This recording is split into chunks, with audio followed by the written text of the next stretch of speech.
Yes.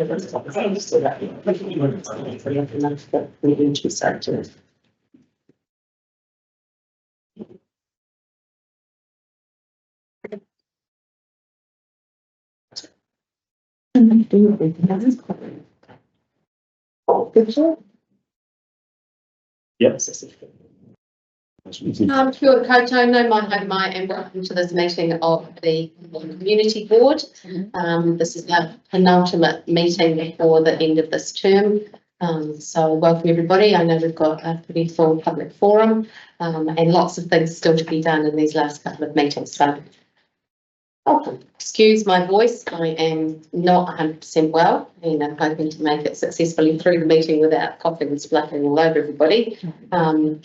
First thing we need to do is to go through our apologies. We have none on today's meeting. We do have Mary McConnell joining us via Teams, so she is here, she's online. Welcome, Mary.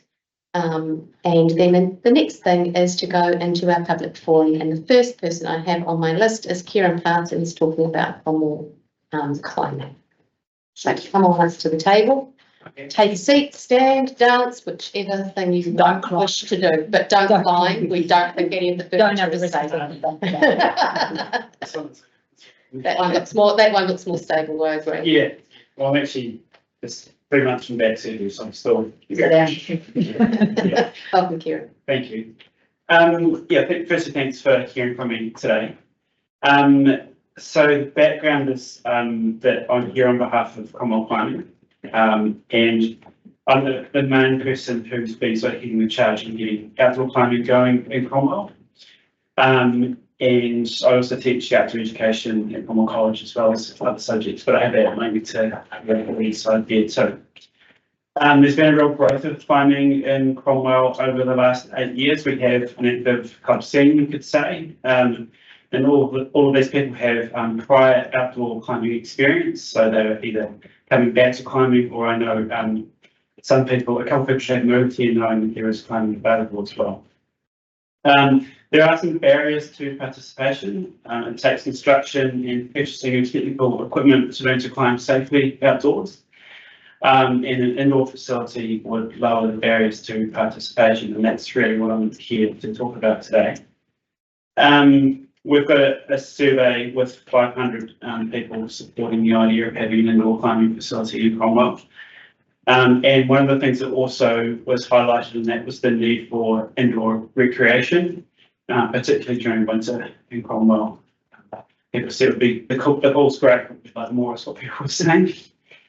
And so what we're doing now is we've put significant time and energy into trying to secure a suitable building. And that's been challenging without something like a rec centre available in Cromwell. So we looked at cost estimates for larger purpose-built facilities, but due to the funding environment, that those larger options look unlikely. We've had feedback from potential grant type funders, so I think this is just quite, well, you're looking at it's quite big when we're looking at around $1 million. So we do now have a good lead on the location in a building at the college. It's quite small. It's 9 by 6 metre floor area with a 4 metre stud height. So it's kind of similar to a squash court, which would be about sort of bare minimum size for an indoor community climbing wall in a town such as Cromwell. But based not only on the survey, but in the conversations we keep having with people in Cromwell, we anticipate that that's probably, we might outgrow that within 5 to 10 years. This is moving on to where we're going. We just want to ensure that the community board understands about the sport and the growing demand for it in Cromwell. It's growing rapidly in popularity around the world and in New Zealand. It would also help to make Cromwell, having an indoor facility would help to make Cromwell an even more desirable place to live. And for me, sort of a place that's more likely to keep our kids staying here too in the long run. And we see it as something that could be successful in a similar vein to sort of trails around here. And the changes that, the positive changes that brought to this town too.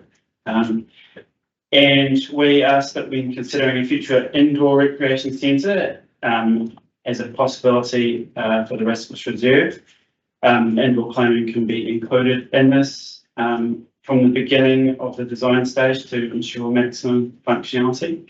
I know that that could be very far down the track, but it would be nice to know that in the future that could be included in thinking and planning there. And I've made a submission of Cromwell Climbing to the community consultation, and I've asked to be here for that as well. And we're finalising our feasibility study within the next 6 weeks. And that's also going to include risk management and financial plans as well, which we're happy to give to the community board and the Central Otago District Council. And that document is going to be ready for a college board of trustees meeting in September. So yeah, it's not guaranteed we're going to that space, but I'm very hopeful. Yeah. Thank you. Has anyone around the table got some questions for Kieran? There's some more stuff to come that's going to inform us, isn't there? As things move along.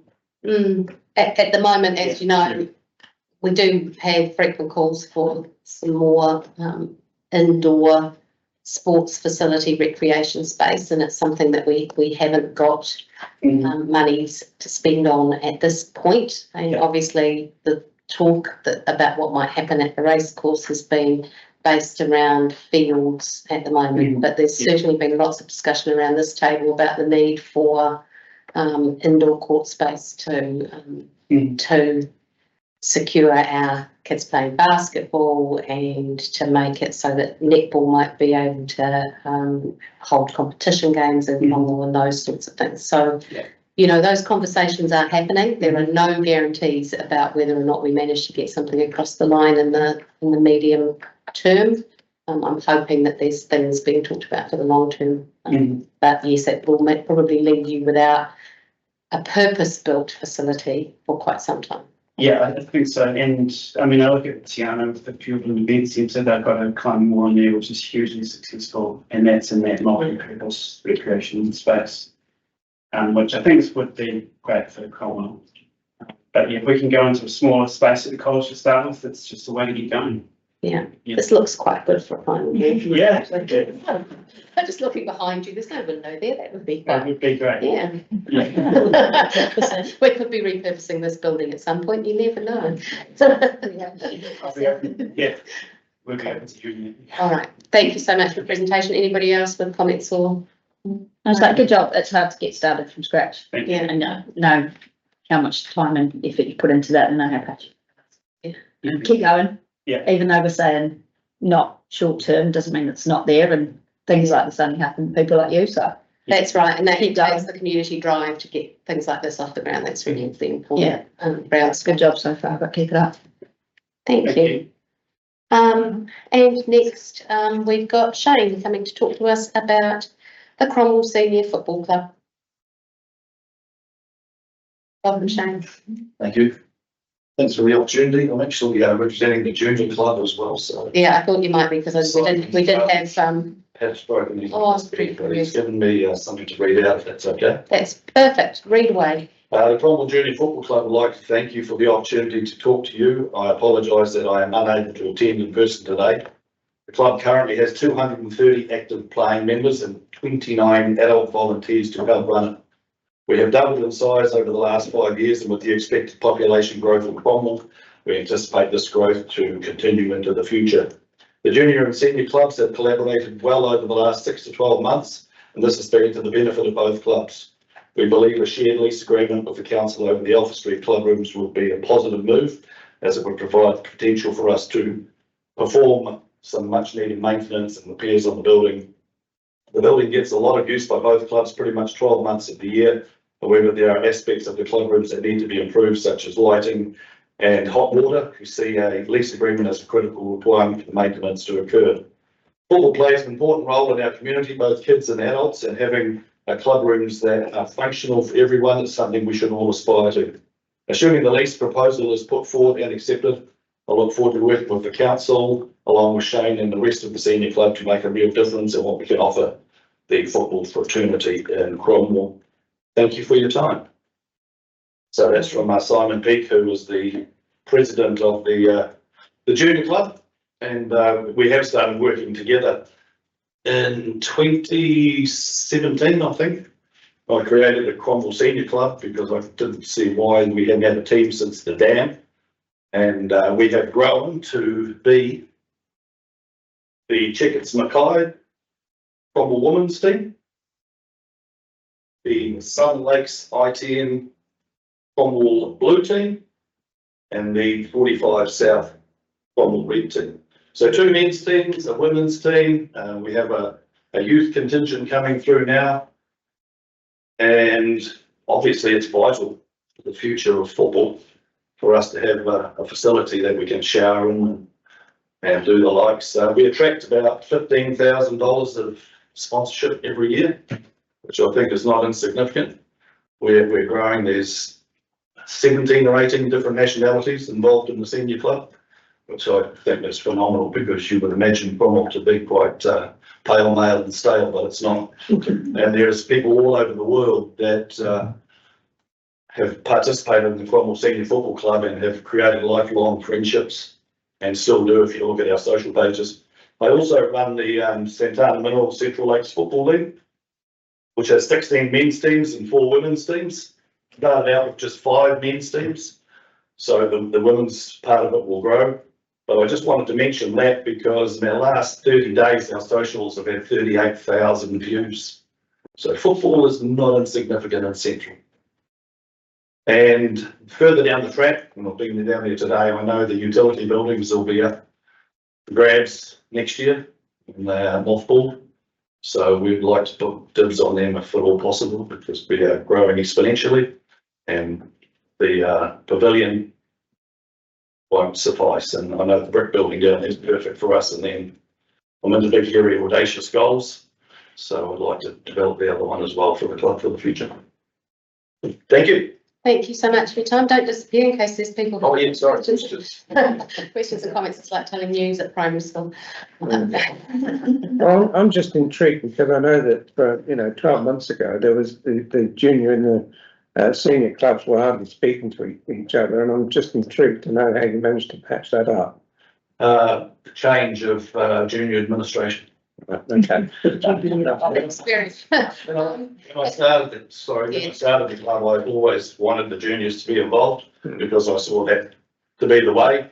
And then some new administrators came in for the juniors, and It is good to see the 2 groups combined, because it does make a much stronger case for looking at a lease that we know will be sustainable for the future for both groups. Simon's on that today.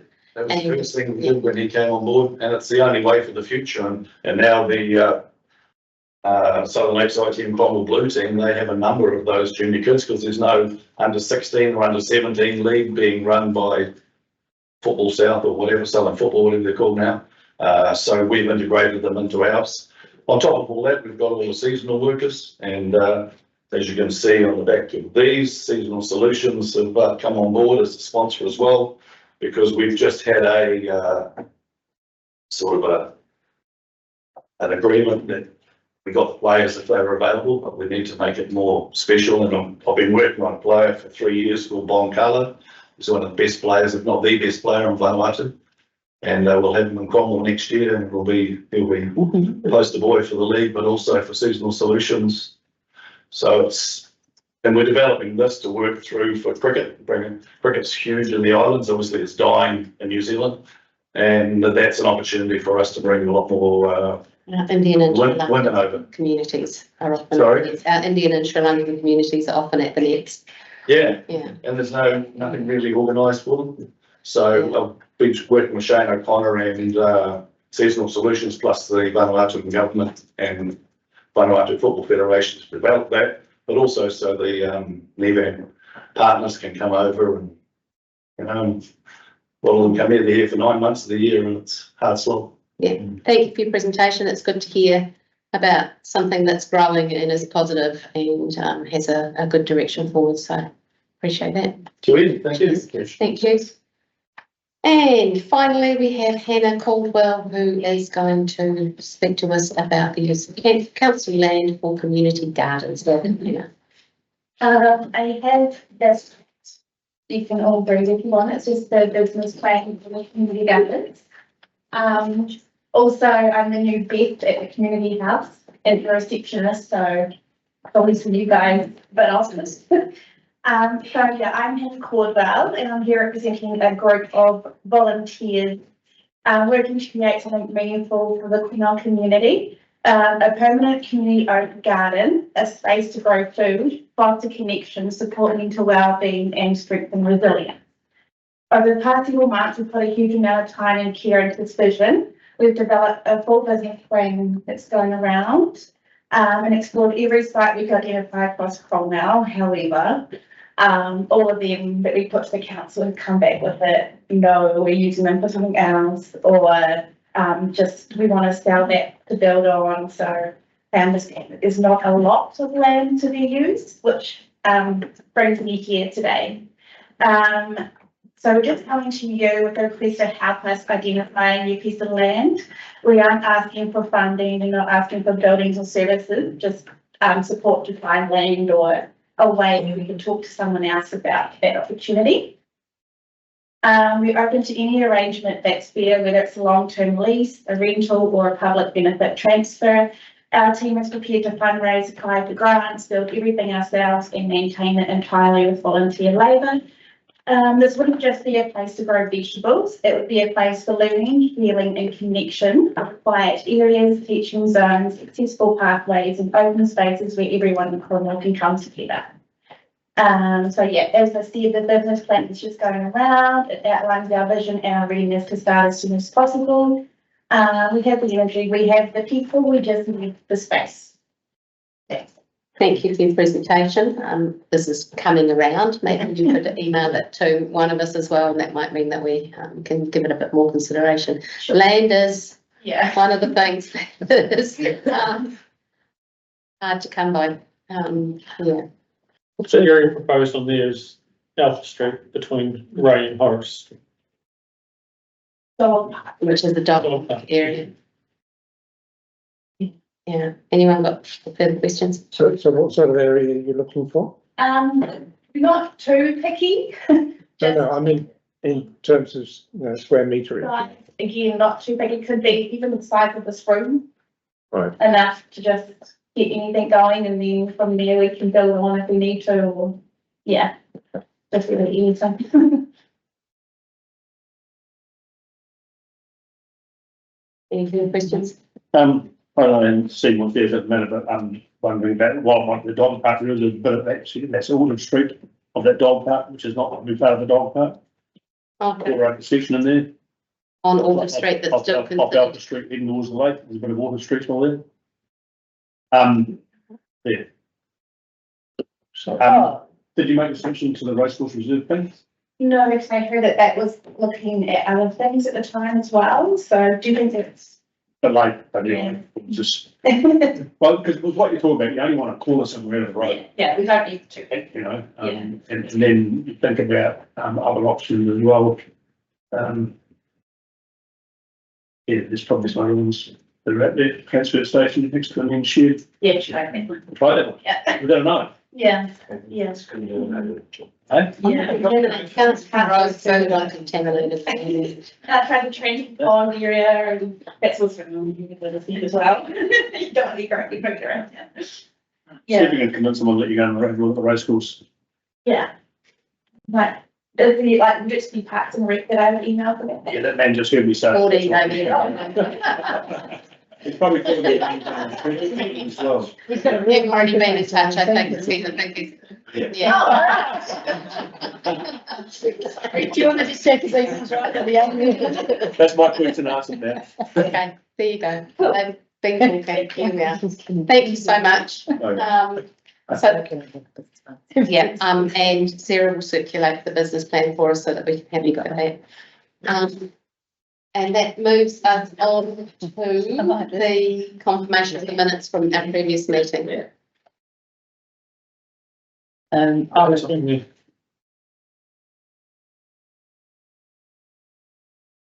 The Yeah, what do you got? road, the roads we named at Shannon Farm, there's no picture of where the roads are in the minutes. I think that's relevant for you know, spatial representation of where the roads are named. Because there would have been one There was one in the paper. in the paper. Do we usually have pictures in the minutes? I don't think we usually have pictures in the minutes when we name roads. Should we have pictures in the minutes when we name roads? I'm sure that you could say the report's reference, Reports. go back to the report, that's not lost either. I don't disagree with what he's saying, sometimes it's just sort of say, here goes the picture, do you know where it is? Yeah, But it And wasn't just stamped approved. no, no, We can definitely include that as an attachment in going forward, and I can make sure that. Because because these it minutes, was, these minutes should be the one source of truth. I thought, that's just my thought. yeah, but it records what we did. Road 1 is called Infinity Drive, but where is Road 1? That's, that's missing the right context. yeah. In relation to the And yeah, if you read it in relation to the agenda, the board agenda, then it does. Yeah. Okay, maybe that's a future reference, we can consider that for road naming. Or decisions on. Where we need to know where it is specifically. Anything else in the minutes? Do we have a mover and a seconder? Thanks, Bob and Neil. Okay, that takes us to the declarations of interest, which you will find on page 15 of your agenda. Reminder to stand aside from decision making when there is a conflict that arises. And then it takes us to item 25.2, which is the Cromwell Junior and Senior Football Club's request to jointly lease the Arts Street Pavilion. I'm taking a bit and my hand back for a minute.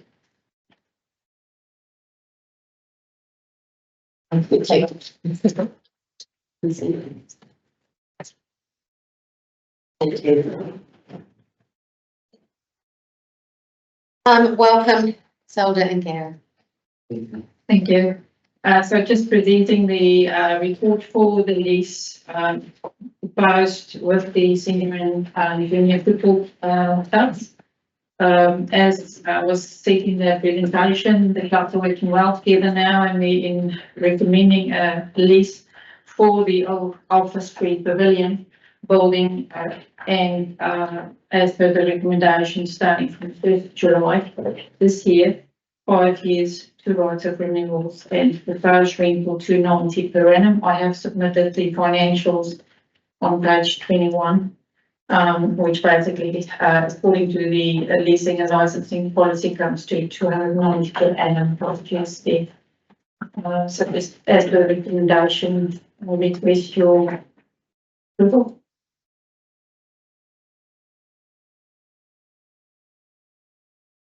Are there any questions for Zelda and Karen? No? Why did the club room sit on that boundary right in the middle? Who built the room? We don't, I don't know. The boundary goes right through the middle.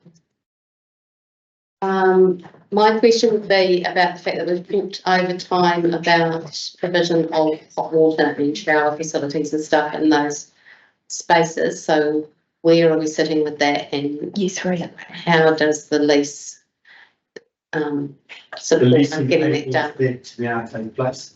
Okay, So it's giving the club's tenure, and then I think we shown you fundraised last conversation we had, we were fundraising to get some of that money together for those hot water cylinders. I think council has made the additional contribution as well.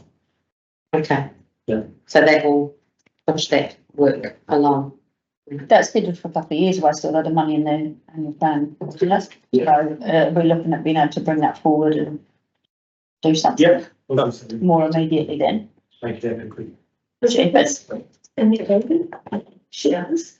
So the building has got showers in it. It's just, yeah, no hot water. So it's installed hot water, but the showers are pretty compromised as well. So they need a little bit of remediation, which will get all sorted. I think there are voluntary groups that are actually fundraising as Yeah, well. that's right. That's right. So they the clubs may make a contribution to that. 100%.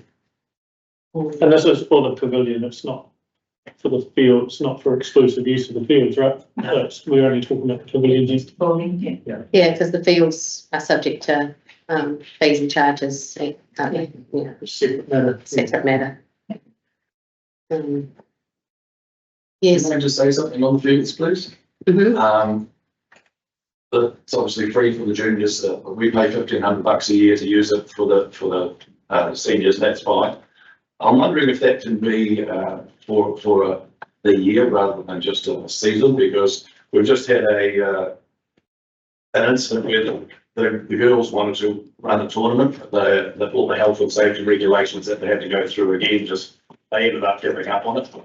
And I'm wondering if that 1,500, even if we paid more to get it longer, that the health and safety plan that we do for the start of the season goes for the whole year, so we don't have these issues with the girls trying to make football even better, to have these obstacles. And one works for Checkers Mackay, and she just said, stuff this, and I saw the thing from the council saying, oh, please don't give up, it's only the safety on medical, but I just wonder if we can just do it once for the year. I don't know the answer to that, I'm sorry, and that would be about parks, or that would be Gordy, who you would need to speak to about that, so that's sort of separate to your release conversation.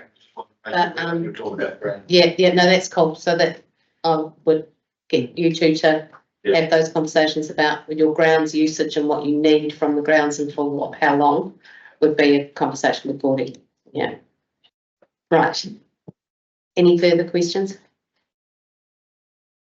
People can go back to recommendations A, B and C, which are on page 18 of your agenda. A, that we receive the report and accept the level of significance. B, that we recommend to council that a joint lease agreement with the senior junior Cromwell football clubs for the lease of the after, it's up there on the thing because it's quite a lot. Screen, that's called a screen. Thank you. Let's go, get them going, get in there, get it tidied up. Right, all in favour? Aye. There you go, you have a lease. Sorry, Sarah. Yeah, we'll come down and Cheers, I appreciate it. Yeah, but talk to Gordy about what that looks like for field use. Gordy's. Sorry, Gordy. I have been, please note, Anna has not been kind to Gordy today. She keeps on giving him things to do.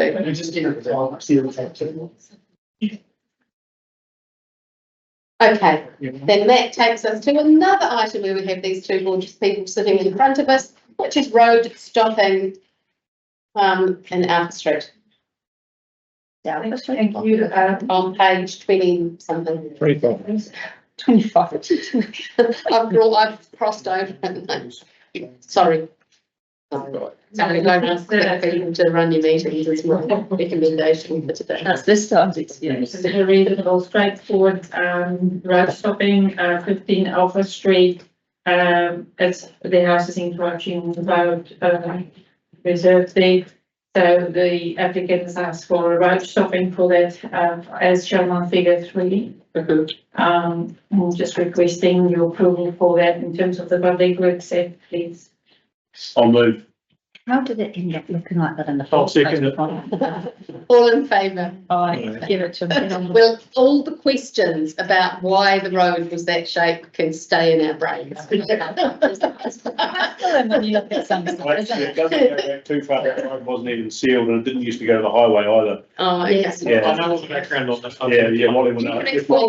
Super, thank you Didn't so hard to much. believe that. That takes us to page 33, and the Women's Wednesdays 10-week swim program overview and funding.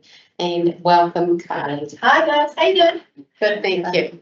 This is a bit of a good news story for you guys. So I'd like to present to you, if you haven't heard of our Women's Wednesday programs that we are doing at Cromwell Pool. Now I have a video that I want to start with. Do you want that? Yes, we'll start with that and then we'll go from there. And I'm new to the editing, so be kind. We're always kind. Thanks, everyone. What do you look at me for? Soundless. No, it It's doesn't. very smiley though. Thanks. And normally when you start a video, you like, now. and then you just. Tunes.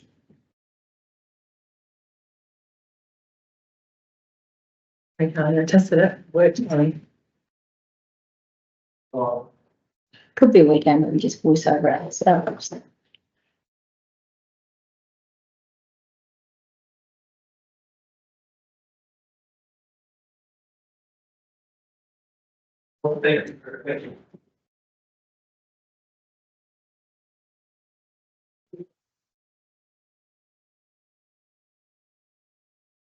you want me to go on without it? The method up of it runs the PowerPoint first. Yeah. Mansplains technology there. Go on. We're gonna do it first time, it's just gonna, look, just your presence, very Look present. at that, testosterone in the vicinity, and it just started. Well, it was together. They walked to work.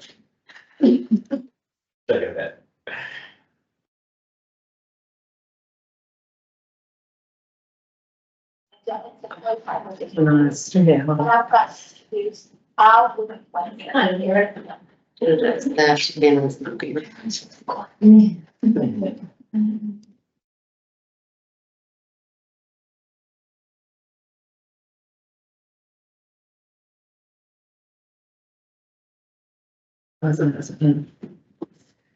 It's really annoying. Sorry.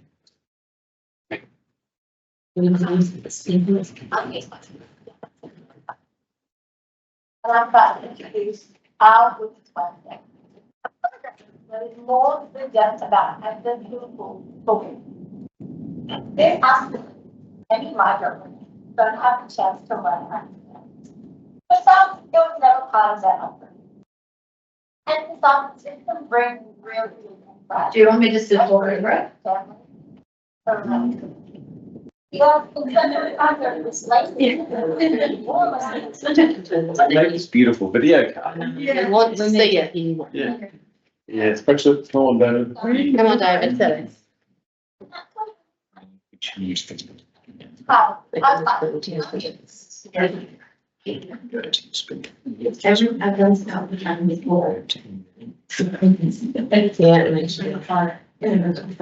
Sorry.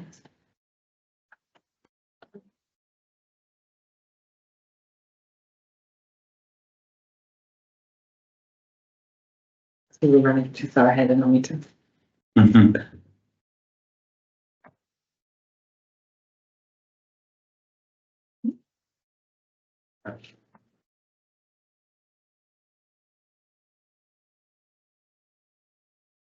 Get the way, the schedule up. Right, we're gonna go into that stuff while you're solving that. All right. All right.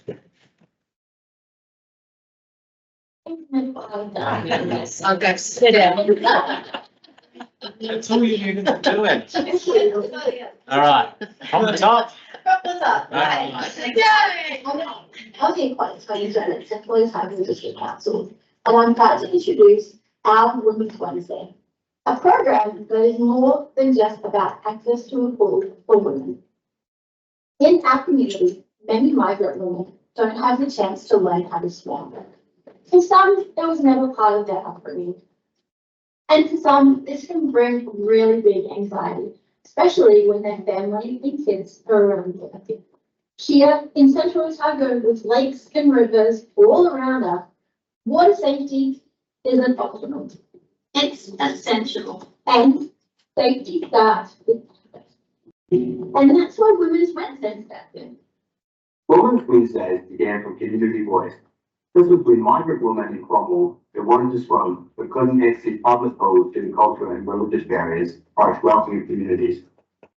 Welcoming communities then came to Port Otago, Health New Zealand and Central Otago swim centres, and we came together to create a woman-only swim space, warm, welcoming and empowering.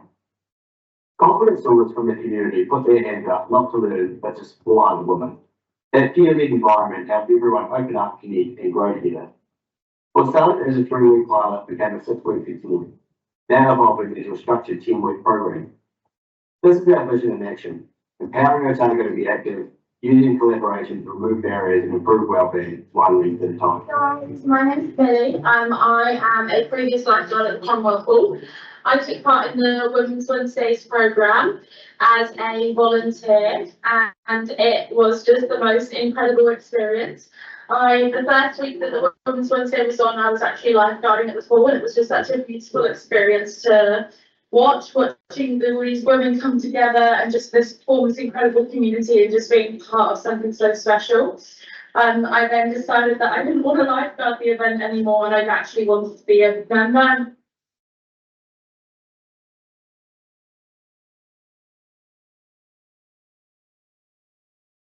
For example, I was just learning, about 5-minute work actually on you go. Do you not remember that on dial-up? Or is it back? Did mum pick up the phone trying to There's a whole lot of people from the no one dial, isn't there? You've got no idea. Oh, damn. That's not good now. There is a really good video in here of a woman that couldn't swim from this program across the pool, and it's really inspiring. But it doesn't work in the next couple of minutes. I'll just continue with. Yeah, back to same place today. Yeah. Yeah.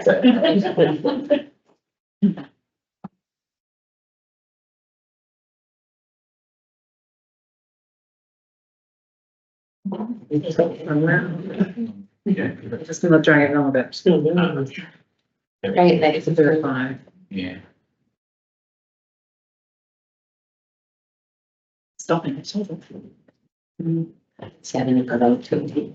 Don't get up. No, Actually, get up, get up. but because you're going nowhere. Just reduce the resolution a wee bit, rather than the high def. Won't be quite the same experience, but.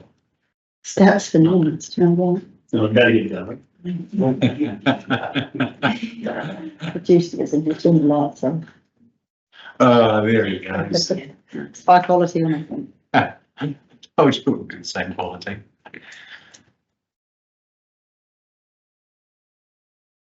Yeah.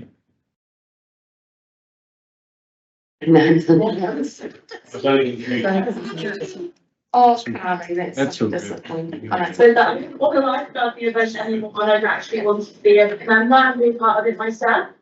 So I signed up, and yeah, away we went, and it was just the most beautiful experiences with all of these women and teaching them how to swim and just being part of that fantastic community. Very, very grateful to have such a beautiful community of women in Cromwell. The Women's Wednesdays program in Central Otago is essential because it brings together women from a wide range of backgrounds, all with a common goal: to be empowered in and around water and to create a genuine sense of belonging and camaraderie. The wide open spaces of Central Otago make it magic, but it also enhances the risk of isolation. Therefore, the power of connection can never be underestimated.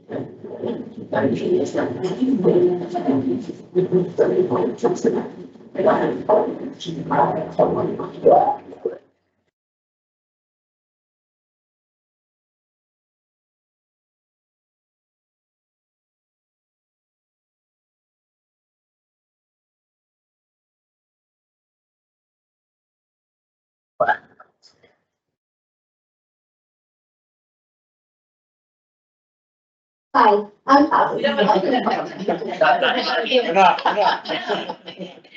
got to be kind of 20 past 5. So I think that video is a really amazing snapshot of the power that we have in the community. And we've got Ben here as well. The other really, you could go to the next slide. This was a collab, so it wasn't just the pool, it was Welcome Communities and Sports Central and everyone coming together to make this program such a success. As we said, if you go to the next slide, please, Sarah. It just started off as 3 weeks, then it was extended to 6, and now we've got a 10-week program starting in September. And as you can see in the video, it wasn't just about, you know, getting people together, it's just breaking the mold, breaking barriers and getting people into the pool. So it's really special and close to my heart. And I think that you can just see that when she learnt and did a full length, that's pretty much changed her life. And I'll talk about that in the next couple of slides. Next slide, please. So yeah, we saw increased confidence in the water. We saw new friendships. So we had people going to aquafit classes on when the pool was open on regular times. So sometimes it can be about the barrier for the cultural and religious, but also just being afraid to go to the pool, getting in your hogs. So breaking down those barriers too. And we really want to encourage ongoing aquatic participation. And this is where the next 10-week program and what we're doing after that really comes into play here. Some quotes, learn to float on my back, getting my confidence back in the water. So same thing, floating on your back from standing up to floating could save your life in the water. So we're making some real changes here. These are just some photos. We did have some kids come along as well. But I just want to, we are looking at other programs that, you know, when women in the family feel comfortable and confident, they will then encourage their children to do the same. And the other really important thing is the feedback that we had, that their kids are screaming at them, can we go to the pool, can we go to the lake, can we go for a swim in the summer? And the women don't want to take their kids down there because they're scared themselves. So this also helps their family and generations to come that are coming into New Zealand. Next slide, please. This was the original $7 a session, where it was on obviously Wednesdays.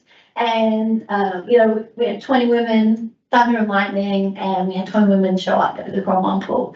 And this is where we now lead on to our next 10-week program. Let's go to the next slide.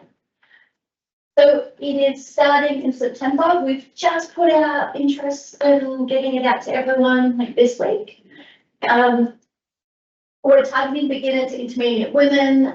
We're also putting aquafit sessions in the sessions as well, and we're having a coach, a swim teacher in some of the sessions, so getting a little bit more out of it.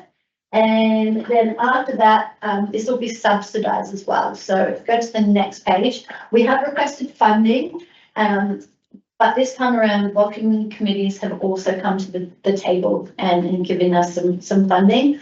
So we haven't changed the fees and charges. We're just, so it's $50 for the 10 weeks. And then we're getting some top ups from welcoming committees. And then we've got to pay for the staff aquafit and instructors on top of that. So that's where we're getting topping up from the funding. So a 10-week program, $3,200. And then the next slide is my last one. We will get some revenue from the participation themselves. And then so our total funding for an amazing program is only $1,200. So really, it's a big bang for your buck when you think about it. But I just wanted to share the success of what we've had at the pool and how we want to keep growing it and looking at further programs across aquatics, not just for women, for family, for men. But we're focusing on this for now, getting this up and running, and then we can start pushing out more. We don't want to do 100 things at once and not do it right. We just really want to focus on one thing at a time and getting more programs in the pool. Thanks for your time. Got any questions or? Thanks, Carly. I think that starting with women and starting with mums is a fantastic way to go. We know that our immigrant children are often, they haven't been in a pool and we take them off to school swimming and it's terrifying for them. Yeah. So, you know, breaking down those barriers with their mums is a really good way to get that participation going. So well done. Looks like it's been fabulous. And it's just our whole team. It's just. I recognise lots of faces who come through the school. Which was really wonderful. Oh no, of the mums. Yeah. Like, I think it's just even the Cromwell community and the volunteers of people that stood up every Wednesday and showed up for these women. It's just like, yeah, that's what it gives me chills and goosebumps. It's just something that's I'm really proud to be part of. Is there some provision for people that have been through that program? Where there's barriers to not using the pool in public sessions per se, like is there some way of opening the pool up for those people to be there without being part of that program in the future to see keep them engaged in that, so without having to be in, because obviously it'd be nice to roll people through that Exactly, and yeah. keep them. So the first one was definitely was a pilot. This one we're focusing a little bit more on skills, and there will be sessions that they won't have any structure as well. And then seeing how we go with that, it's also what the community wants. If we get feedback that we want more of this, then we can do that as well. So it is after hours, so not in our normal time. Yeah. Which is also really handy that we're not stopping normal activities for it. But then we could just open it for women or men or after hours, same kind of thing, with no structure. Now, a lot of pools in New Zealand do that. Yeah. Yeah. I think it's really cool to do that, Nina, as well, Yes. because most people say, I don't need to go and have lessons, you know, and I picture for every one of those women that there's a bloke that counselling, and then fluff the way through it. Yeah. Because we had a video of the woman go home and then mentioned that their husband really found it much last, so that's definitely it's on that. Sort of planning things on that at the moment, yeah. Because one of the few things from a community perspective is that anybody who lives in Singapore should have some. Yeah, absolutely. Not to. Yeah, or if you're in the so yes, you know, you want to take advantage of it, don't you? Really? Yeah. And the national drowning rates are men from, I think it's 18 to, I can't remember the top, but they're the highest number of 18 to drowning. 45. Yeah, the highest number of drownings Island in New Zealand with my age group, yeah. I think the rest of them that are not all year, you know, don't have that ability, and they're probably represented less statistically well potentially. Yeah. Yes. Thanks, Karen. No worries. Have we got there in the end? I'm like, it's putting check ones up. Hey,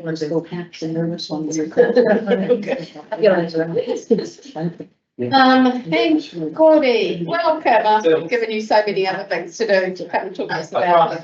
Gear Ave, please. So gear our trees, yes, so our roading friends tell me their construction's been a wee bit upset by our trees. So this report is I don't think they're the only ones. to look at following the tree policy, get some type of feedback on that, of removing those trees as the ultimate option, or something in between.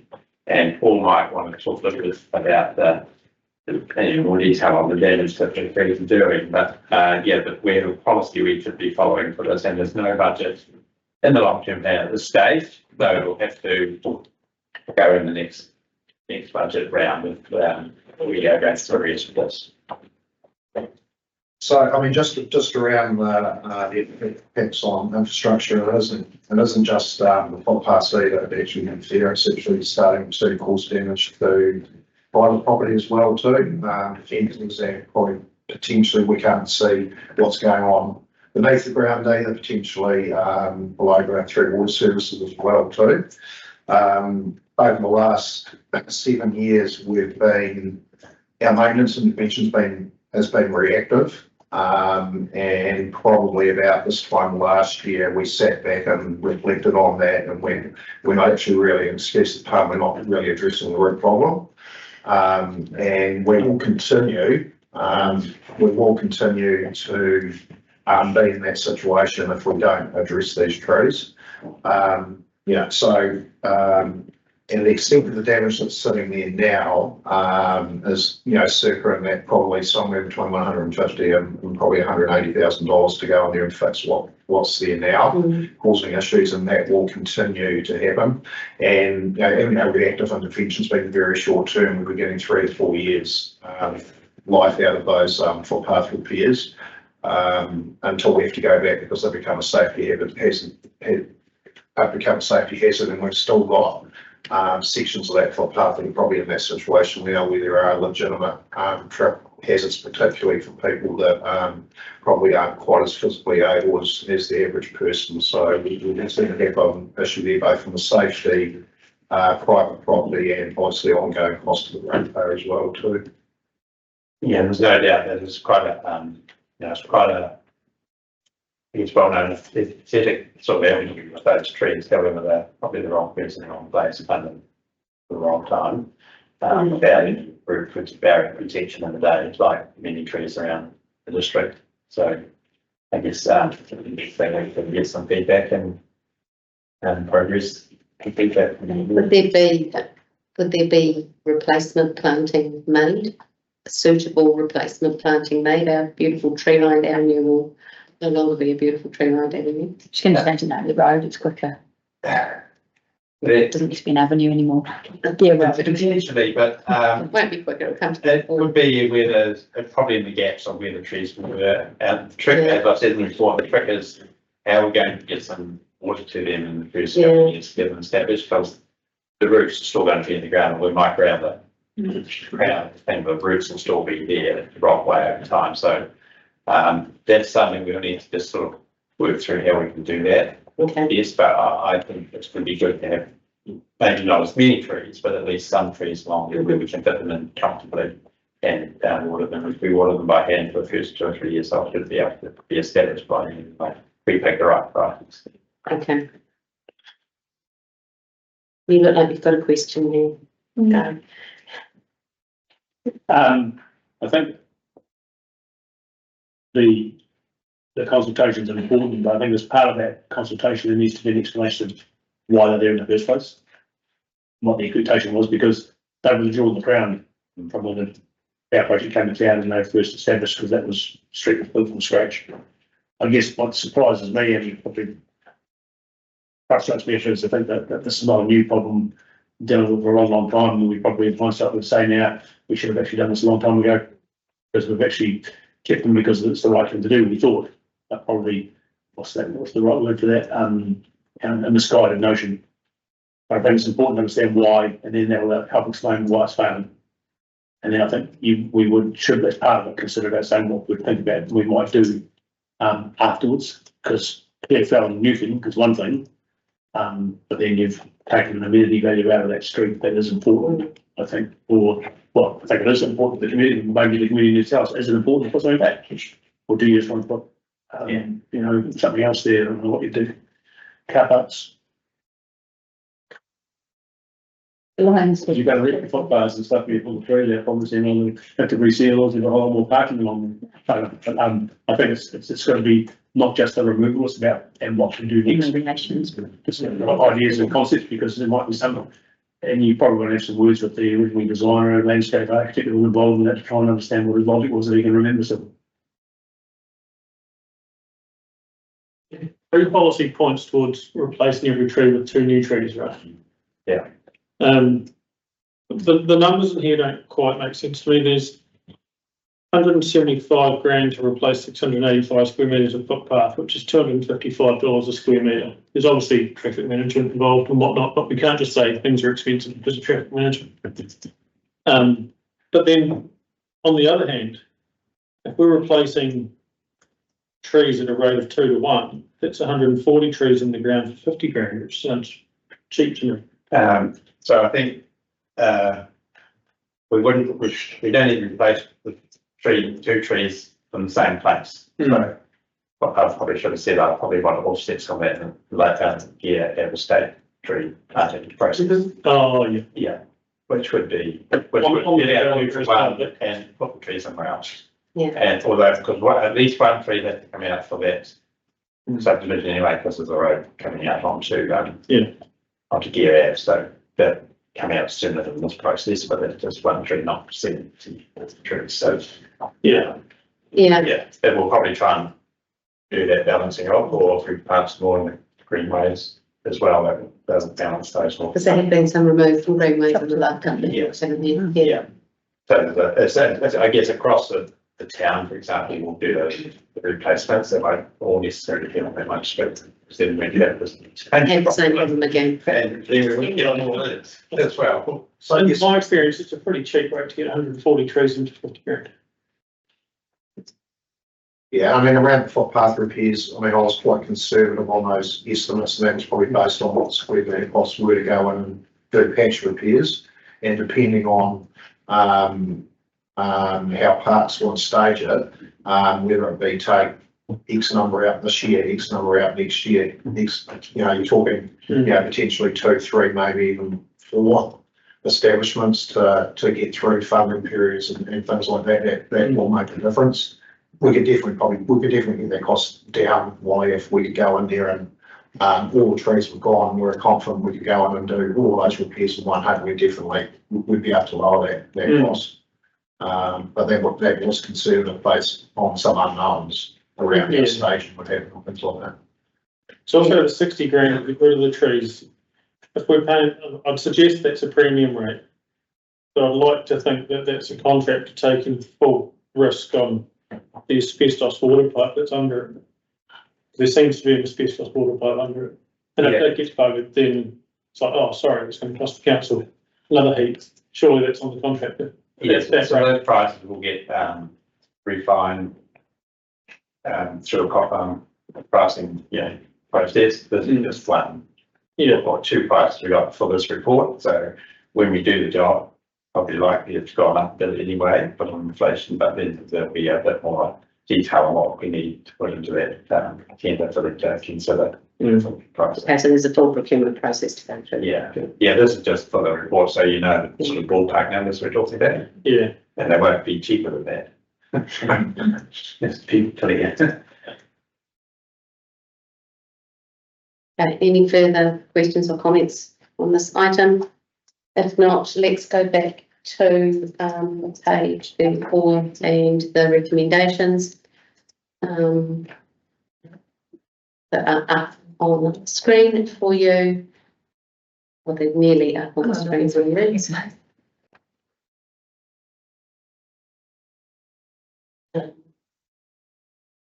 I have a mover and a seconder. Thank you, Sarah. Thank you, Bob. All in favour? Aye. Carried. Thank you. Righty ho. Then that takes us to our financial report for the period ending June 2025. Donna.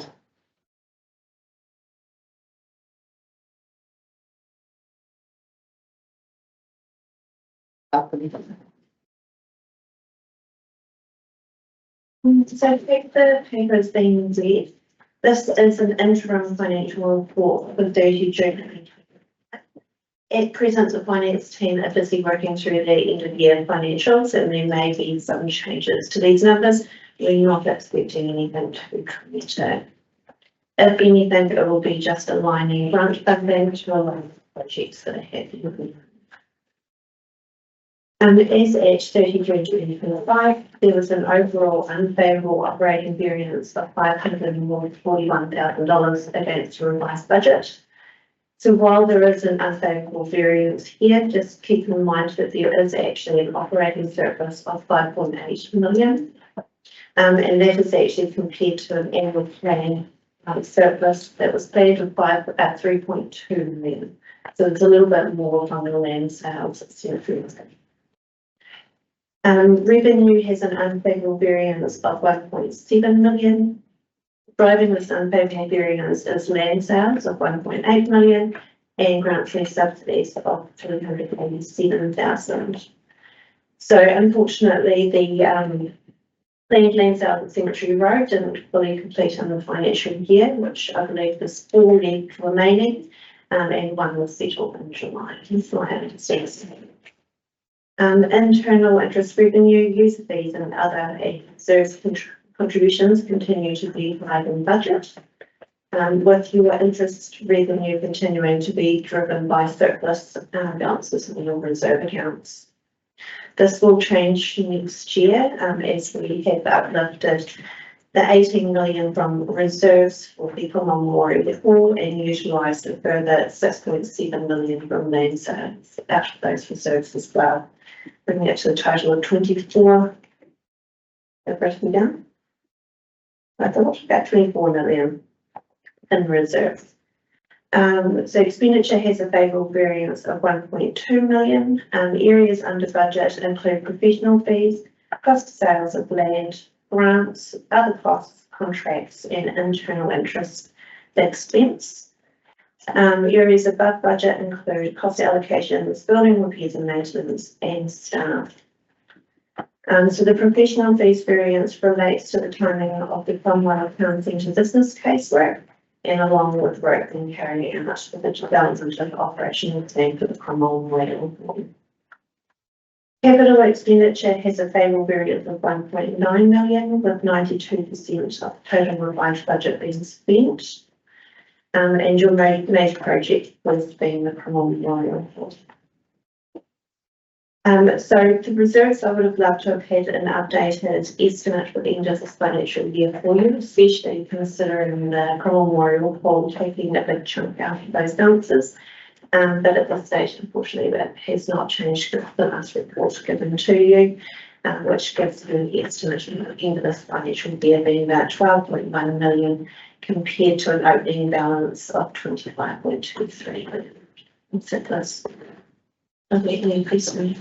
Any questions, Jim? No. Neil, you've got and I've got a question face on there. Hmm? Do you have a question? No, Okay. I was contemplating what one could be, and I thought I'm not going to just ask it for the sake of asking, because it's pretty clear what's happened and it is what it is. I'm not sure if it's for this particular item, but the grants and subsidies for the memorial hall, about what was hopeful and what was planned and what we've received, how we're tracking along there. So I think we planned for about 2.5 million external grants, with 1.7 being received from CRT. Yeah. Do you have anything more to comment on the difference there? No, that's where that's currently at, and the museum, that will be definitely separate to that, and 1.6 basically for that museum. And then the second component of that is the external landscaping of the playground. And we're waiting on some other money, so on other capacity because I think that's important. Okay, thank you. Can we go back to the recommendation on page 43, which is that we received the report? Do I have a mover and seconder, please? Thank you, Sarah, thank you, Cheryl, all in favour? Right. Okay.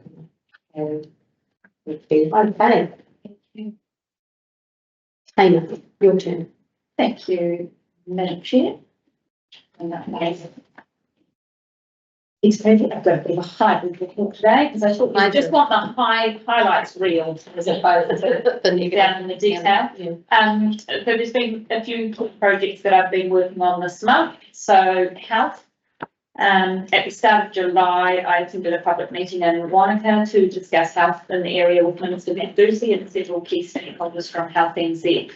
This was well facilitated and very well attended by the public and by Bob.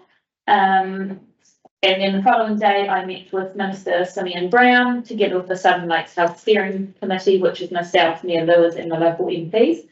And the Trust has been working with interested parties, including proposed private and public hospitals from Southern Infrastructure and ROA, alongside local facilities already in place, such as Dunstan Hospital. There was a recent announcement that Health New Zealand will undertake clinical services planning for our joint districts, which will indicate where future facilities should probably go. And I think that piece of work is going to be really important and also helpful. And I think there may be some surprises coming out of that, just in terms of where the population growth is and where it's anticipated to be in the future. Work is continuing on Southern Water Done Well proposal, and we are still open to additional councils joining us right up until the last minute. We do believe that we are better together and we are doing everything that we can to make sure that happens and progresses. Council has begun the work towards the Cromwell process, which is great.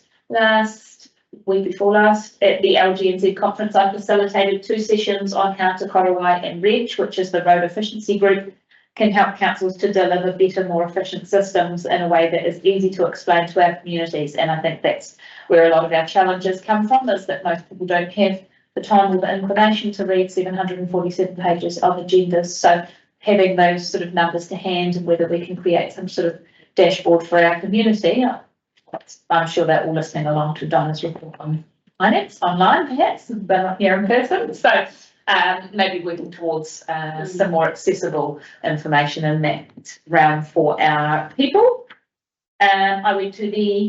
I got to open the helipad at the Cromwell Airport last week, which was very exciting. It looks amazing. It is a really great facility. It's, I think, going to just really broaden the reach. And it is, of course, just for people needing emergency transfers. It's a bit different from if you've had a car crash and you're on the side of the road and helicopters picking you up from there. But there were certainly comments from both the rescue chopper team and the local St John's teams on just how treacherous it can be wheeling people across the bumpy other end of the airport. And I know Wally made a comment online this morning about how icy and treacherous it was out there, even just for walking around. So I think that'll be great for people. And I'm thinking of people who've, you know, come across on their bike and have a back injury or something like that, to be wheeled across a nice smooth surface is probably a lot more enjoyable. We had our council meeting in Roxburgh last week, which was our last sort of round the region meeting for this triennium. It was very well received. It was nice to see some members of the public out. We had some challenges of going other places with the quality of sound and audio recordings being quite varied. But on that, the council chambers is currently having an upgrade on recording AV equipment, which will be amazing, because when you're trying to join online or listen online, it's not always that easy to understand what is going on. And then the last thing I wanted to say was Light Up Cromwell in the weekend was amazing. My feet were completely frozen because it was not the warmest day, but the food was hot, the hot chocolates were hot, the lanterns were incredible. It was a magical experience for the kids, and yeah, the team did a great job putting it together and very well attended. And some really great musical acts too from local young people, which was neat for them to have an ability to showcase their talent. So yes, that's my report. Thank you, Tina. Can I ask you a question? Sorry, I didn't hear when you said the health report was due out. We don't know yet, but my understanding is that the Minister has directed that that report be completed before the end of the year, so we'll just wait and see. Okay, thank you. Right, can we move in a second for Tina's report, please? Thanks, Cheryl. Thanks, Wally. All in favour? Aye. Thank you. My report was very brief. Really enjoyed having another look around the hall this morning. It's such an amazing facility. And I know that when we finally get to the moment we open it, it will be very well received by our community. Team down there building are doing an exceptional job, and it's exciting to see the progress that's been made. Oh, I don't know this. Couldn't go to the helipad opening, unfortunately. Clashed with our first school assembly of the year, and sometimes the children in my school community have to come first. Just every now and then. Just the kids. I move my report because I'm all in favour. And we'll go round our team, please. Cheryl, starting with you. I haven't done a lot this month because I've been on holiday. So, like you, I was really impressed with this morning. The hall is watching it going from the design on paper and now we're seeing it. It's pretty amazing. I also attended, I think it was the day before you went, Toma.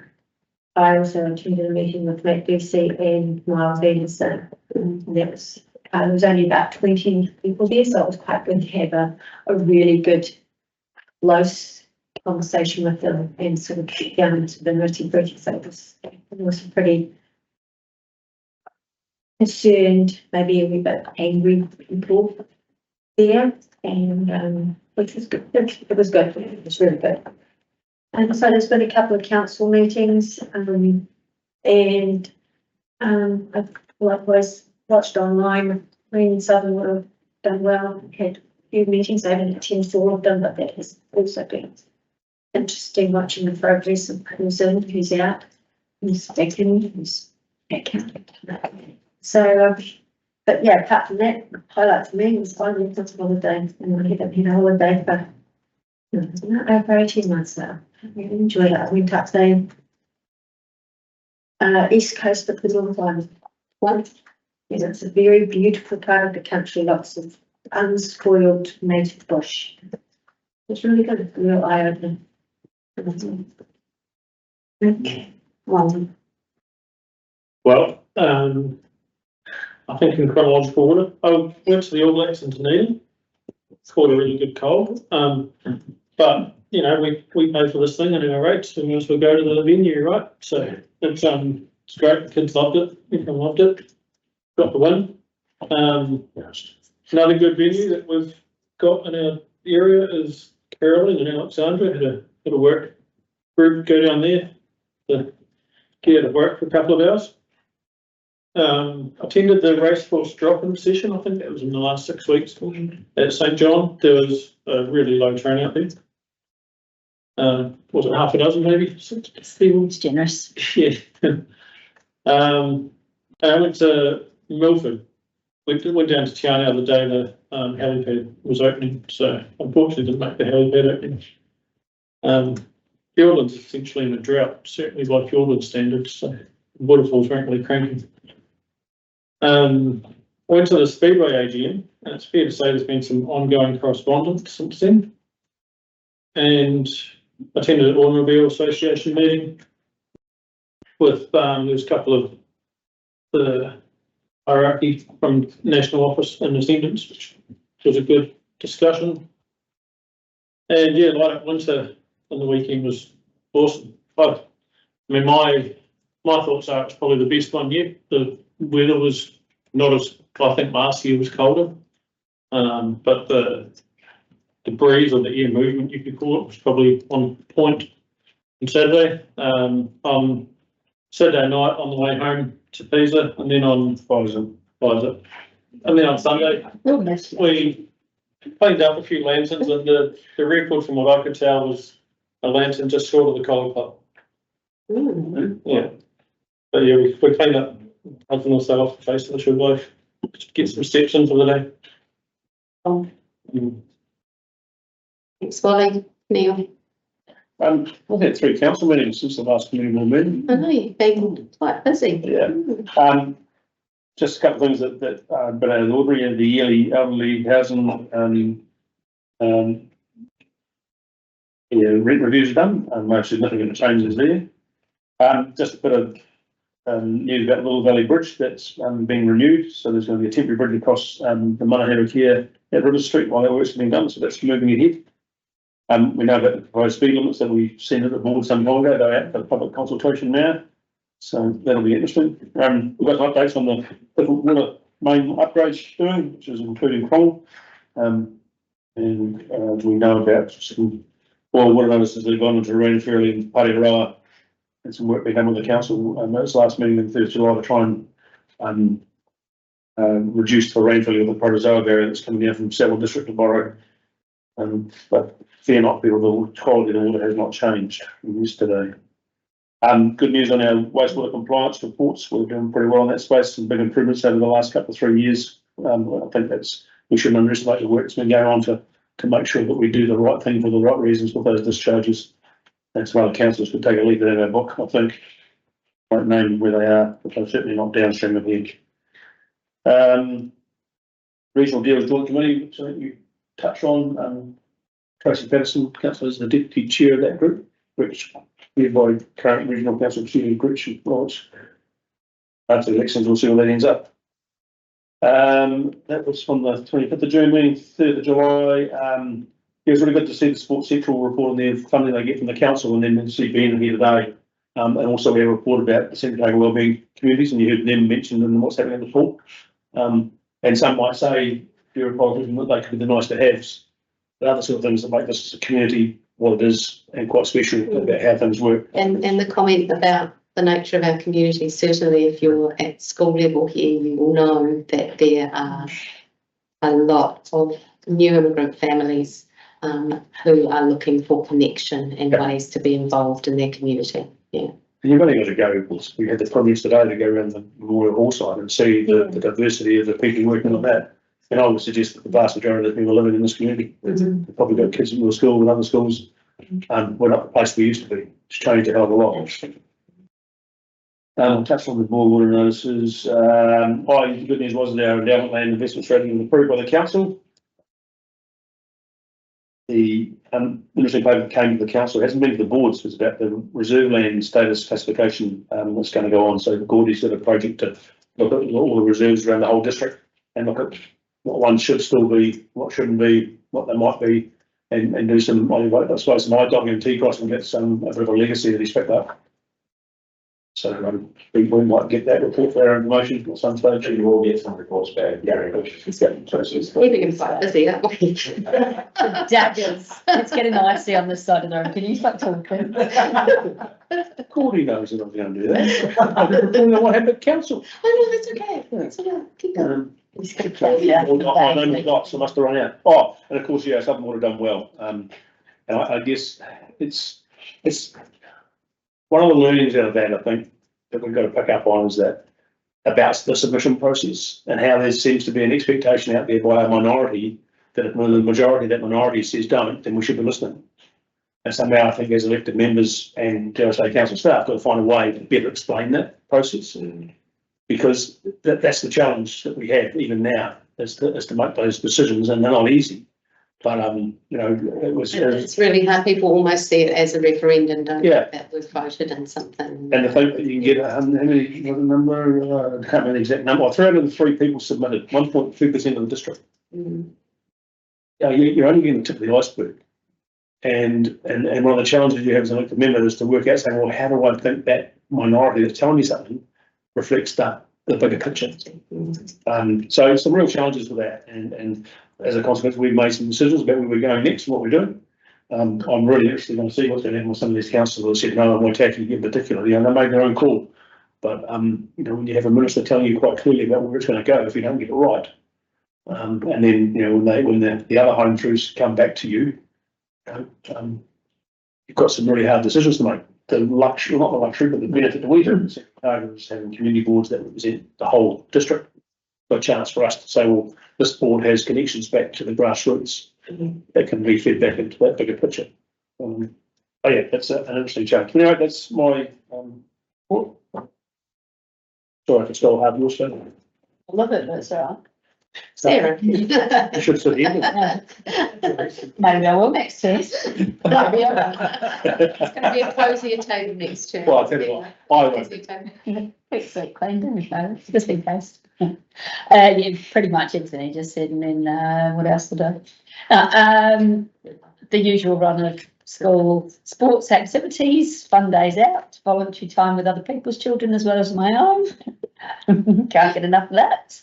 And as usual, all events that are run here, facilities are second to none. The kids are great. Everybody loves coming here, except cross country in the fog. If we could change the calendar, that would be much appreciated. I think it's switching back next year that the swim sports will be 2 and 2 and thanks goodness for that 2 to 3, which has been the norm because we can't, today is not a good example of it's usually better in August, but in the afternoon, but the cross country is running in the afternoon, it's up into the clouds. Never that enjoyable, but people do bizarrely enjoy coming to Cromwell. There was a switch one year for a particular reason. It's not switched back. Yeah.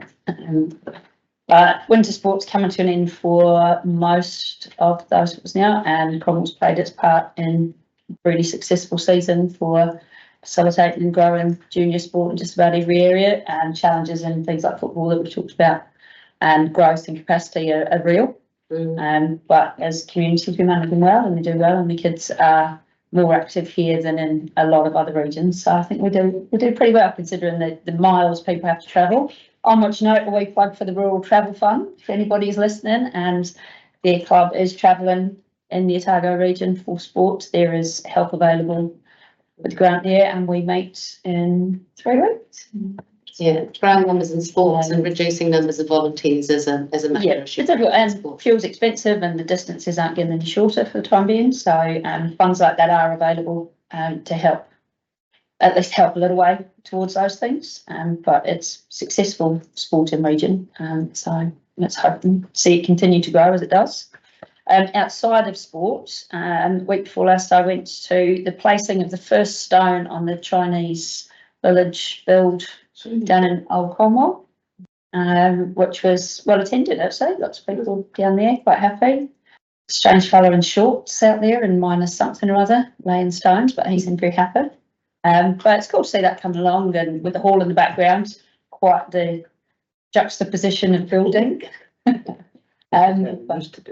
Yeah, slightly smaller scale, but but very cool to see that take off, and they're very proud of that project, as they should be.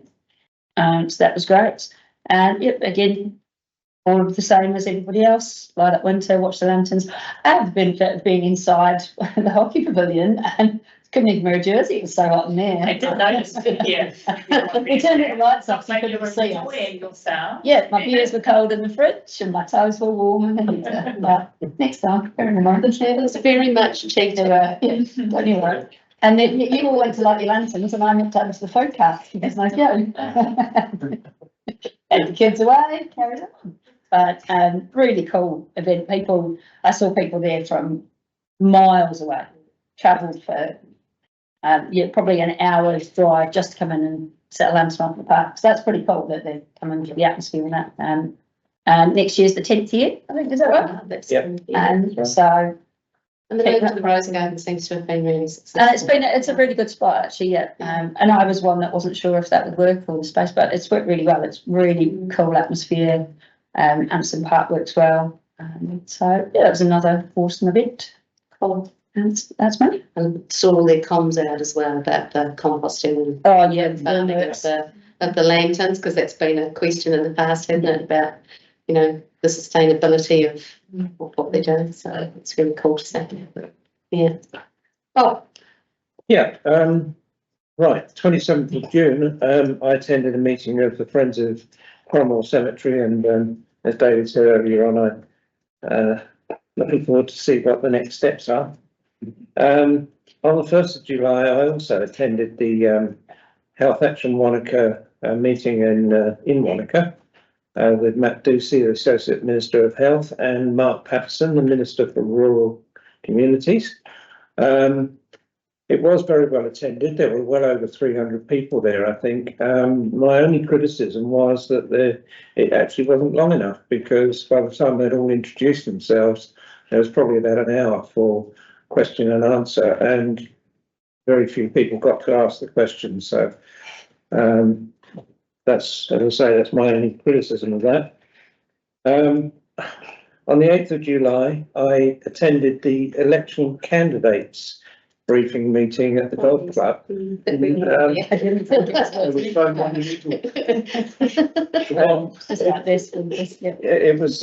It was extremely badly attended, apart from the council staff and elected members. It was wrong. Was it? He Yeah. changed his mind. He came to present instead. So it makes you wonder where they've all come from actually after that event. 23rd of July, I attended a final sort of planning meeting for the Cromwell and Districts Promotions Group, obviously for Light Up Winter. And on Saturday, I was actually one of the volunteers at the Light Up Winter, serving copious amounts of mulled wine. Huge business there, actually, selling mulled wine. Something else that I should just tell the board is that, and this is a very interesting thing, you probably know my connection with the golf club, and we've just learned that in November next year, that's 2026, we're going to be hosting the police national golf tournament. It's a 3-day event. We're going to be getting 120 police officers from around the whole of New Zealand. And one of the questions they asked is, do we know what's on at the event centre at that time? The roof. Yeah. That's about it. Look at Yeah. it, go to. Well, that's So. November next year, 2026. Yeah. Well, what, to hire for a gala dinner? The golf club's big enough for the dinner, so they're going to. Dinner will be on at the event centre. Yep, I'll come and see you, David. Talk to Sarah, she's managing it. Well, oh, yes. Actually, my PA's over there. Pointing right next to cricket. So, yeah, he's put it out. Thanks. The point of that was, of course, that everybody's heard about it. Which is Yeah, that's interesting. great. Yeah. Yeah. The golf club hosted a similar one for the firefighters in 2017. 17 it was, yes, that's right, yeah. Yeah. Where'd that go? Don't know. All right, thank you, team. Can I have a mover in? Oh, sorry, Mary, your report, please. Kia ora, thank you. I can report that on the 17th of July, I attended the Can't hear you. We can't hear you, Mary. Just want to check if you're muted. Yes. Not our end this time.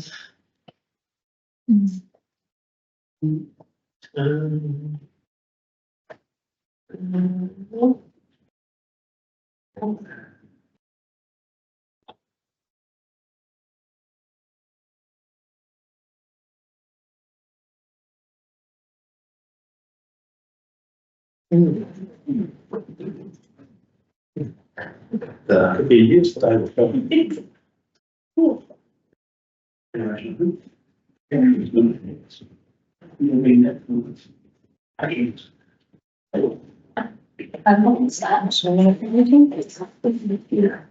Look at this.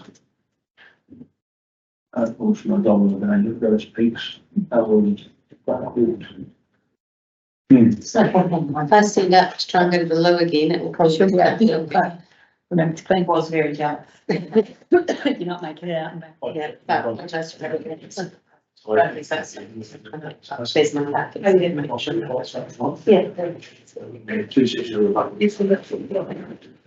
And when are we back? And it just needs a way. Just work and do some technical stuff.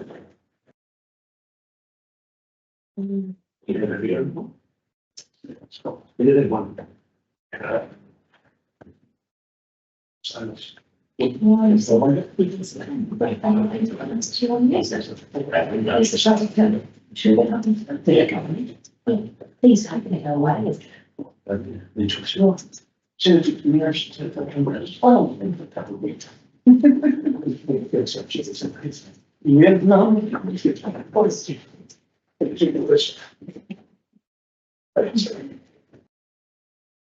And if do it, really good, you need to do it. Stands very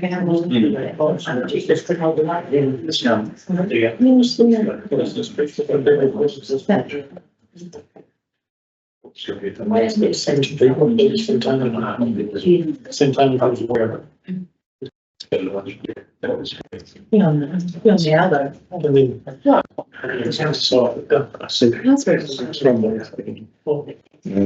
Yes, it's one of the sites for the wet. Yeah. Thank you. Put that top the sugar back. Yeah, I think. I thought it was pretty great. That's not performance, but it sounds like. Yeah. Can you put your camera back on? Put your. Don't fix it again. Yeah. Just. I've got it used now.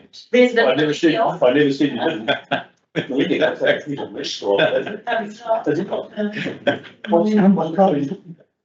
What? Payment like the same. X and then We're not in just turned 4 days. We're elder boonies. It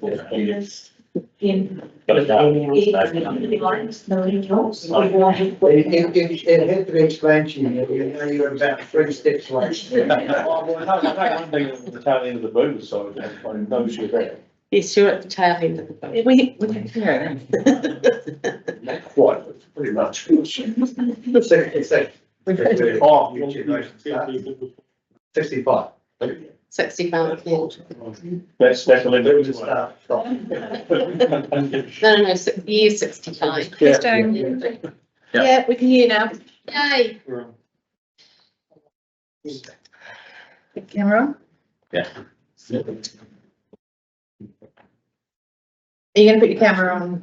Or otherwise we can hear you. Kia ora.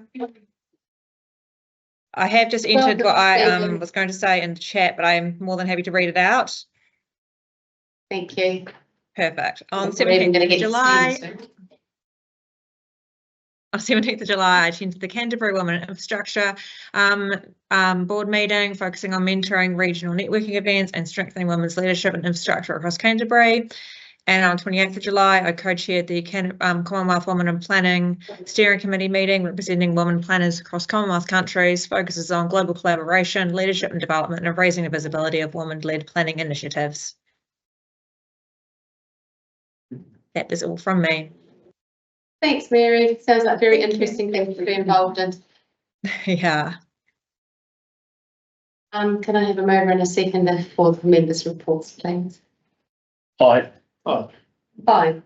Well, I understand. That way I answer that once. And what was on to it. That was near the Wally. Yeah.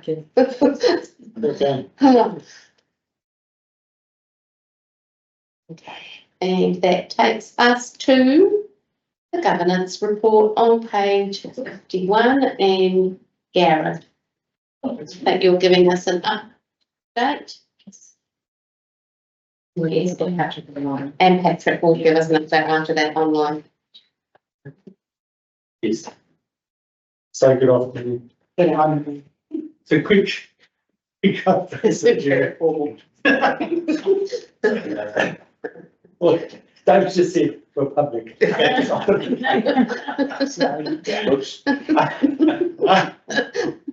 So Gary Avenue, we have engineering acceptance in stages 1 through to 4, which are being produced.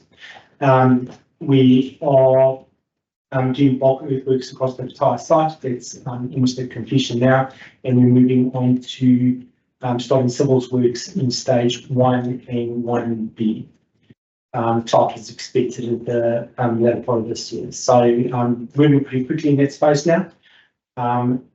In the beginning of September, we've got the expressions of interest, the respondents from the RLI coming in to do some presentations. So that's in first and fourth. And Taylor has been invited to that along with the executive team, non-voting participants, obviously. We did have 7 respondents. It's dropped down to 6 now, and but all 6 have confirmed their participation. So that's really good news as well. We're just ironing out a couple of the questions so that we set up the exact parameters for what they're going to be presenting, and if they have got alternative solutions, what that looks like. That's it for that. Project chapter 1. Thank you. Yes. That's a good question, because I think a lot of people don't quite understand what it means by earthworks and then civil works. So bulk earthworks is exactly in the definition. So it's moving soil from different places to different places, creating certain levels. And sometimes you get uncontrolled fall and controlled fall. So there's engineering solutions for that. Yep. And that's to create a KPA rating on the ground. So I want to go technical here. So you can put a foundation on for a house, a rip-off foundation, which is a above ground foundation on a minimum ground of 200 kPa. Because you're dealing with council, we stipulate that that will be throughout the entire site. There's no hidden surprises for anyone from the public who's buying the site. You will be able to construct your house without any hidden costs. Then you get into civils, which is basically all your horizontal infrastructure, in-ground works and then roading. So wastewater, water, power, all those sort of facilities, and then your the grades for your roads and your curving. Because I've just seen a whole lot of earth-moving machinery and men and their toys flying around their dump trucks and their scrapers and all that sort of stuff going, well, this moved to F8 and then put it back to B and something else. Yeah. It's probably something that for the future is to sort of say, hey, it's not as simple as that. It's actually a complex arrangement. It means that the days of just simply scraping the vegetation off and putting a house on top don't exist anymore. Yeah. And that's, I think, part of the issue, and a lot of people don't understand that. So actually, you and I were chatting about that with a deep pit that they did in there. So one of the land engineers advised that from 6 meters down, there's actually really good drainage. So when we originally did the stormwater design and we're doing the stormwater retention ponds, we had multiple levels, a lot of reticulation, even going out to different greenways. Then we advised that, so we managed to halve the amount of soil retention ponds that we were having. We still got the main one, which is in the greenway area. But as we go through this project, doing those test pits going down, then we affirm that there is good drainage and had a really absolute cost moving forward. So it's really neat. Probably should have come out, no surprise. Just that depth. Yeah. Once you get through the sand and then plow it up with. Anyone who lives there knows there's been a lot of contacting going on. You've got cracks in his gym. That's the journey, Kathy. So does that mean you don't need a geotech officer to build on there? You're not going to need that geotech information of the 200 We've minimum? done it all for everyone. So you can put a 365 social slab on that through building 100% I'll without. get a confirmation that the ground. That's a bargain. Since. Well, it's. So there's That's a not developers, there's a developers do that, so they don't have to do that. But Yeah. because we council, we're responsible, so we do that. Yeah. That's good. It does look like. Yeah. But it's good. Like, it just takes one. Sand toys, however. Yes. But you said boys in the toilet. Well, the second best excavation driver in New Zealand was won by a woman, and she's exceptional. I can just say. Yeah, well. Yeah, that was nice. Blind people in their forties. There we go. Cheers, thank you for that. Thank you. And Patrick. That's what we can hear. I just hope we can hear you. He's never sounded better. Sorry, Patrick. Hey guys. Can you hear me all right there? Great.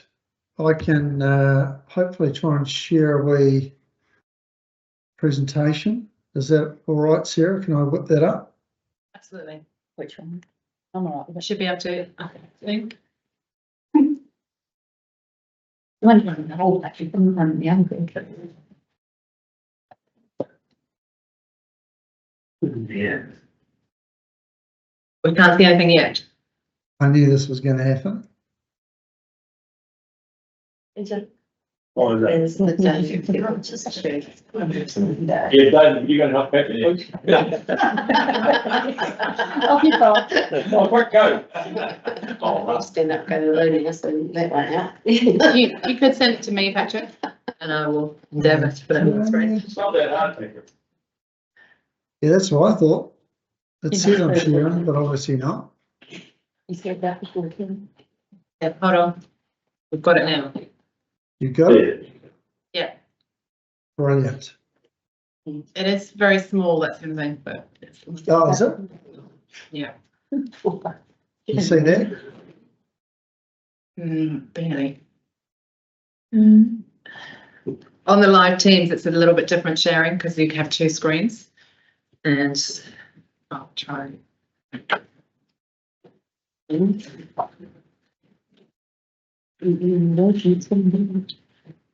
Oops, you just killed the one you need. And I'm as eating cake. No, I'm eating cake. What's your camera will come to me? That's right. Yeah.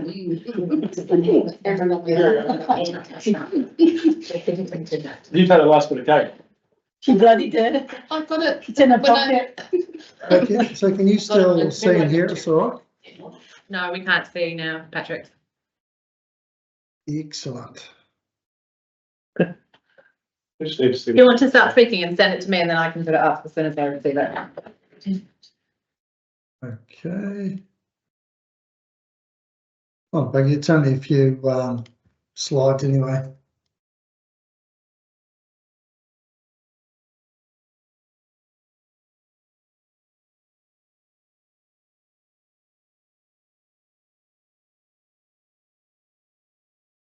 Nothing received yet.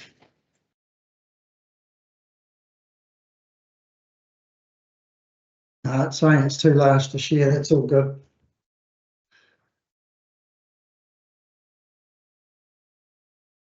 Don't know what's happening with the camera now. We can see you and hear you. Okay, good. Well, essentially, we're right into the work now. We've done an upgrade at the ball field, which is by the walking track that goes round before the bridge. The team there advanced work quite a lot, as you will have seen if you've been around the area. There's a a site office, and there's a lot of fencing and a lot of pipes and a lot of activity happening. There's also been some trees removed down on the plateau on the upper area beside the football fields. So yeah, things are ticking along quite nicely. The work up beside the reservoir where we're going to build the new water treatment plant hasn't commenced yet.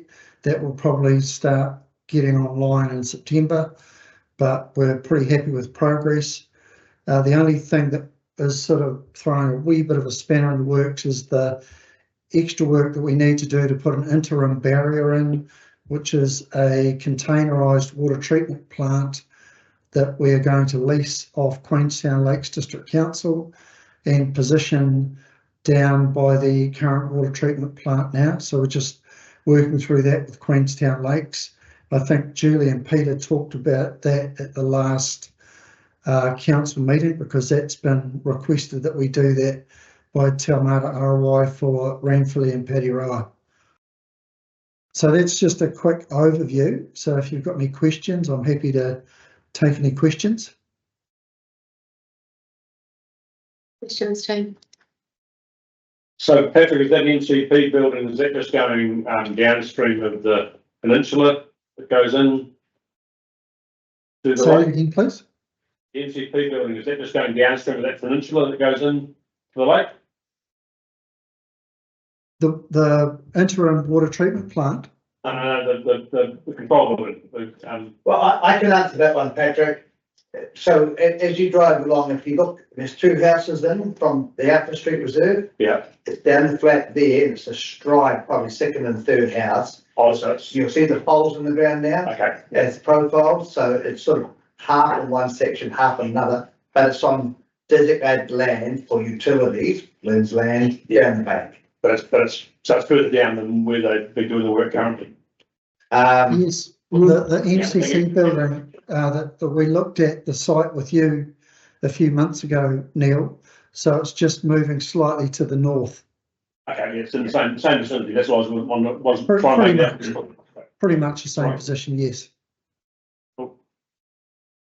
Can you confirm or deny if the buildings that are going down there are going to stick above the top of the terrace? They're not going to. I don't think so. And the profile poles will put in to try and represent that. And we're also going to be putting, planting between the track and the buildings themselves to soften that area up a bit as well. Yeah.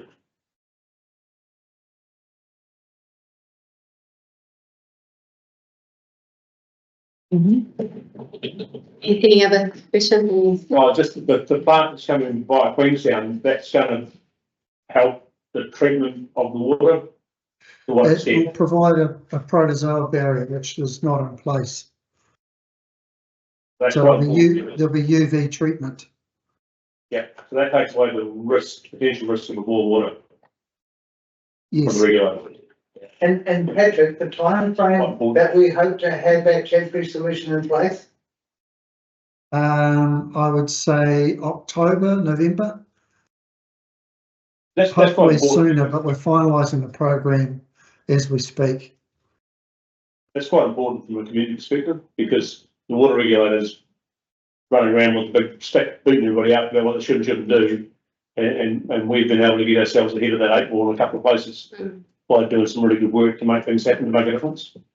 I really commented about the water, what it was yesterday and what it is today, it's still the same, still applies, but actually we're doing the right thing as well to make sure that we're providing protection for our community. So a good outcome. Don't get any choice. Well, otherwise they're going to us the water. So, yeah. It's been good collaboration too with other councils, QLDC, for their equipment leasing at a fairly cheap rate, and for Selwyn District Council as well for Ranfurly. It's great, but I mean, and that is what collaboration brings you, isn't it? Is that sharing of resources and expertise. And so the fear that seems to be around councils collaborating. That's the irrational fear. Sure. Yeah, I mean, undermines the work that comes from it. Yeah. But in terms of water teams from staff to staff, we've got quite strong relationships and they've been really helpful to us during this process. It's been good. Right, thank you for your update unless there's any further questions. Thanks very much. That moves us on to our governance report. So just taking a look that the updates that you're expecting are included in there. These photos match things that we've seen today, which is awesome.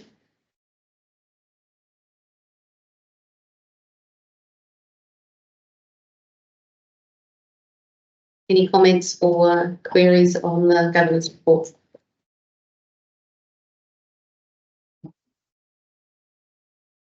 Yeah, just on the, like, we're talking about the Cromwell Memorial Hall, for example. How much we're into the contingency and how safe we are with the remaining contingency? Every day that we're out on the ground, less and less risk. And the exact number is, but of the $500,000 in contingency, I think we have about 400,000 left. Yeah, page 53. Variation today is 2.071 million. Variation continue to be monitored carefully. Oh, I was just looking at Dungrave at the moment. Sorry. Yeah.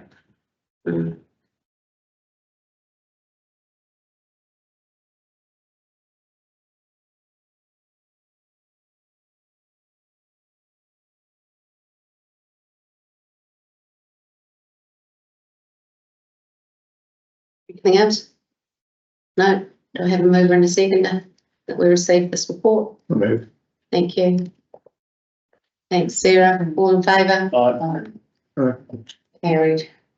Thank you. That takes us to the date of our next meeting, which is on there, sorry, it's on actually on the 19th. That's actually that is the oral submissions to the Racecourse Reserve Management Plan on the 19th of August. That's been built here. 12 noon o'clock. Yeah, Is it in here? It's here. it's here. Yeah, yeah. If we've got 40 odd people rocking up, Time today. Just staggered. we could be overrun. So might proceed. Well, we need to just reconfigure the tables of the. No? Yeah. No. Just, yeah. Where else would we hold it? I'm going to hold you. Fifty James or some other hall or something? Yeah, the conference centre. In the hall that we're building, there's a couple of rooms in there to Bring a jacket. bring a jacket. It isn't wee bit drafty just yet. We can warm it up. Location TBC. Well, that's my observation of saying that people probably want to come with other people that might be here the whole time. I know we haven't got a lot of room here. That's not very comfortable space when you've got the whole stack behind you. Can't see it. Good luck. It's an easy point to pilot. People generally given a half-hour time slot for when we're speaking, don't they? But no, it's like Within time, yeah, true. yeah. But then again, people come in and out and. And they can. Okay, maybe we can talk about that in the, after the meeting closes. So that brings us to the resolution to exclude the public. Thank you, and seconder. In favour? Aye. Aye. You get 5 minutes. Bye. I don't know. Done. I've got that list for Tuesday. So I'll get in public.